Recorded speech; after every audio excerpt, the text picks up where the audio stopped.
All around me, flowers are blooming and exploding with colour, their scents are filling the air.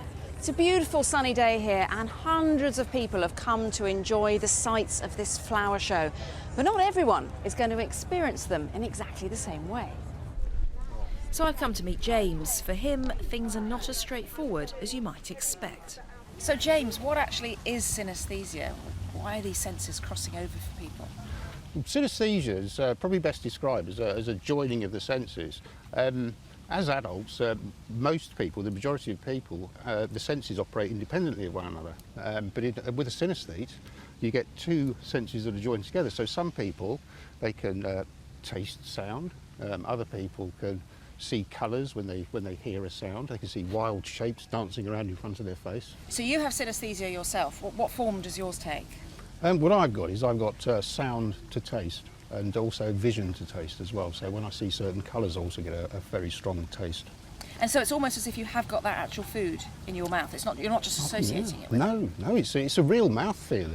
It is actually like I'm really eating something. That's the peculiar thing for me. So do you keep getting loads of tastes all in a row then? Because there's loads of different words I've just said in that sentence. Would that be all sorts of different tastes? Yeah, there was bacon in there. There was a fruit pastel in there as well. Because I can remember the sequence. Now I've got a much milder form of synesthesia, and I see colours for days of the week. So Monday is red, today is Friday, so that's definitely yellow.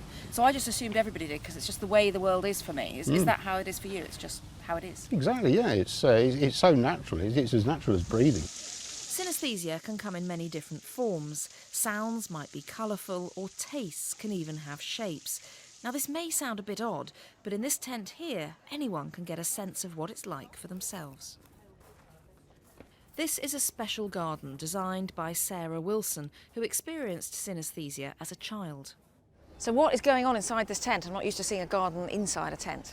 Well, the idea is to take you inside a synesthete's head so the public can actually walk through the tent and get an immersive experience. What inspired you to do a garden based on synesthesia? I had heard of the condition, and then I spoke to James Wonnerton of the UK Synesthesia Association and got some input from him about actual experiences of synesthetes and tried to apply those concepts inside the garden so that it did represent their experiences.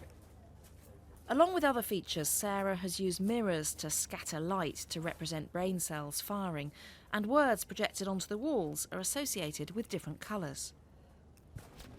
Oh, that was brilliant. It really did remind me of some of the synesthetic experiences that people like me and James experience on an everyday basis.